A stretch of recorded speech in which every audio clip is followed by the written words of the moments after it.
नमस्कार, आपके साथ मैं हूं गौरव अग्रवाल। यूक्रेन ट्रेलर, यूरोप असली पिक्चर, ये बहुत बड़ी खबर आ गई है। आईसीबीएम से मामला आगे बढ़ चुका है। आपको जल्दी से बताऊं, दुनिया में किसी भी युद्ध में पहली बार इंटर कॉन्टिनेंटल बैलिस्टिक मिसाइल यानी आईसीबीएम का अटैक हुआ है और इस पर कई बड़ी खबरें हम आपके सामने रखेंगे। लेकिन सबसे पहले आईसीबीएम अटैक के बीच रूसी राष्ट्रपति व्लादिमीर पुतिन की जो चेतावनी आई, उससे पहले वो आपको बताऊं। यूक्रेन में आईसीबीएम अटैक के बाद पुतिन की एक बड़ी धमकी, पुतिन की बहुत बड़ी धमकी। पुतिन ने कहा यूरोप पर हमले के लिए RS-26 तैनात है। दरअसल ये बात पुतिन पहले भी कह चुके हैं, पूरे यूरोप में कहीं भी हमला कर सकते हैं। पुतिन ने इससे पहले कहा जिसने यूक्रेन का साथ दिया वो निशाने पर, अमेरिकी और ब्रिटिश मिसाइल से हमला होने पर रूस नाराज है। तो देखिए, ये एक बड़ी खबर है। पुतिन ने बड़ी धमकी, पुतिन ने कहा कि यूक्रेन के अलावा यूरोप में कहीं भी अटैक कर सकते हैं और यूरोप पर हमले के लिए RS-26 जो कि आईसीबीएम है, रूबेस जिसका नाम है, वो तैनात है और यूरोप में कहीं भी हमला कर सकते हैं। तो यूक्रेन पर रूस के हमले से जुड़ी एक बड़ी खबर है। सवाल यह है कि किसको मैसेज दे रहे हैं पुतिन, किसको कह रहे हैं कि यूरोप में हमले के लिए हम तैयार हैं। पुतिन, ये आईसीबीएम का अटैक किसको एक बड़ा मैसेज दिया गया है, सवाल यहां यही है। क्योंकि आईसीबीएम वो भी यूक्रेन के लिए इस्तेमाल करना, इसको लेकर पूरी दुनिया चौंक गई है कि आईसीबीएम की जरूरत यूक्रेन के लिए कब से आ गई। यूक्रेन पर रूस के हमले से जुड़ी बहुत बड़ी खबरें हैं और ये सारी खबरें आपके सामने देखिए। Breaking news, big breaking news. दुनिया में पहली बार किसी युद्ध में आईसीबीएम से हमला किया गया। दूसरी खबर, रूस ने एक साथ दागी 6 RS-26 मिसाइलें। तीसरी, जहां German leopard tanks repairing plant, वहां पर भारी नुकसान हुआ। चौथी बड़ी खबर, आईसीबीएम हमले पर बोलने से रूस ने प्रवक्ता को रोक दिया है, यानी रूस ने कहा है कि अभी इस पर कुछ मत बोलो। पांचवा, रूस ने यूक्रेन की स्टॉर्म शैडो मिसाइल तबाह की। और छठी खबर, हंगरी ने कहा सबसे खतरनाक मोड़ पर यह युद्ध आ गया है। सातवीं खबर, हमले के बाद 2 जगह भीषण आग लग गई, यूक्रेनी कमांडर ये कह रहे हैं। आठवीं खबर, यूक्रेन का पलटवार, आईसीबीएम अटैक का जवाब। रूस के आईसीबीएम लॉन्च साइट पर कई जवाबी हमले यूक्रेन ने किए हैं और हमले के बाद रूस और यूक्रेन की सेना हाई अलर्ट पर है। तो रूसी आईसीबीएम अटैक ने कुछ बड़े सवाल खड़े कर दिए हैं।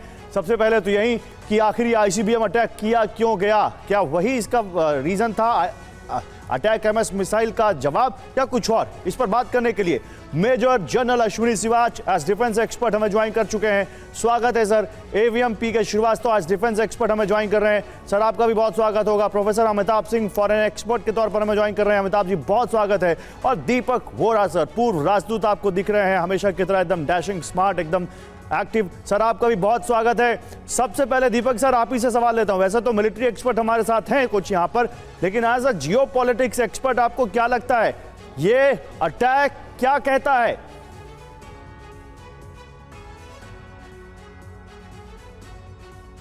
दीपक वोरा जी इस वक्त मेरे साथ नहीं है, मैं जनरल शिवाच आपसे ही सवाल लेता हूं, ये अटैक क्यों किया गया? एज अ मिलिट्री एक्सपर्ट इसके पीछे का रीजन आप क्या देखते हैं? हाँ बिल्कुल गौरव, इस पर कोई शक नहीं। अगर आप देखें कि जो सिचुएशन अभी बिल्डअप हो रही है उसको मद्देनजर रखते हुए कि 2-3 बातें इनके अंदर बहुत इंपॉर्टेंट हैं। अभी रूस ने अपनी न्यूक्लियर जो डॉक्ट्रिन है उसको चेंज किया है। उसने ये बताया है कि भी हम उसको भी न्यूक्लियर अटैक मानेंगे अगर ऐसा न्यूक्लियर देश नॉन न्यूक्लियर देश को हेल्प करता है, मदद करता है, तो हम किसी हद तक जा सकते हैं। तो एक प्रकार से ये पॉलिटिकल पोस्चरिंग है, ये दिखावा है कि भाई हम कहीं भी अटैक कर सकते हैं। क्योंकि सच्चाई ये है कि जो अब परमिशन मिल गई यूक्रेन को कि वो अपने हथियार जो अमेरिका के दिए ATACM जिसको बोलते हैं आर्मी टैक्टिकल मिसाइल, और जो ब्रिटेन की हैं, यूके की शैडो स्टॉर्म मिसाइल, उनको यूक्रेन के अंदर, यूक्रेन फायर कर सकता है रूस के अंदर तक, और वो फायर किया है। तो ऐसे में हलबरी तो रूस में मची है और रूस ने बोला कि ये हमला होगा अगर ये इसके हथियार अमेरिका के और यूके के हथियार रूस के अंदर अटैक होगा तो हम सोचेंगे कि रूस और यूके ने अटैक किया है, रूस के ऊपर अटैक किया यूके ने और यूएस ने, हम उसका बदला लेंगे। तो अब जिस प्रकार से रूस ने इंटर कॉन्टिनेंटल बैलिस्टिक मिसाइल पहली बार सेकेंड वर्ल्ड वॉर के बाद यूज हुई है। इसका क्या मतलब है? इसका मतलब यह है कहीं ना कहीं वो मैसेज भेजना चाहते हैं नाटो को, यूरोप को और अमेरिका को कि हम किसी हद तक जा सकते हैं। सेकेंड वर्ल्ड वॉर में ये आईसीबीएम इस्तेमाल हुई थी, सेकेंड वर्ल्ड वॉर में इस आईसीबीएम का इस्तेमाल किया गया था।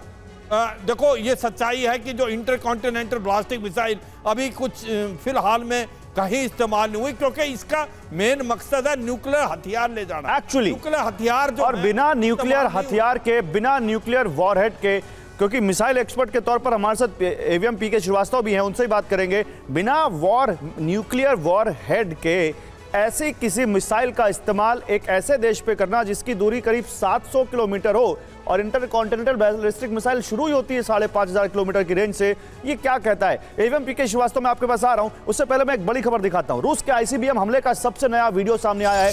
वीडियो में कई वॉरहेड्स अटैक किए गए हैं। नीप्रो में गिराए गए 6 वॉरहेड्स। अब ये तस्वीरें देखिए, ये 6 वॉरहेड्स हैं, लेकिन ये 6 वॉरहेड्स जो गिराए गए हैं इस पर कोई न्यूक्लियर वॉरहेड नहीं है। भगवान करे कभी कोई न्यूक्लियर वॉरहेड गिरे भी ना, लेकिन सवाल यह है कि ये इंटरकॉन्टिनेंटल बैलिस्टिक मिसाइल अगर यूज कर रहा है रूस, तो इसके पीछे केवल एक मैसेजिंग है या वो कुछ और भी कहना चाह रहा है? क्योंकि उससे पहले जो पुतिन ने कहा कि यूरोप में कहीं भी अटैक कर सकते हैं, ये बहुत बड़ी बात है, बहुत बड़ी बात है।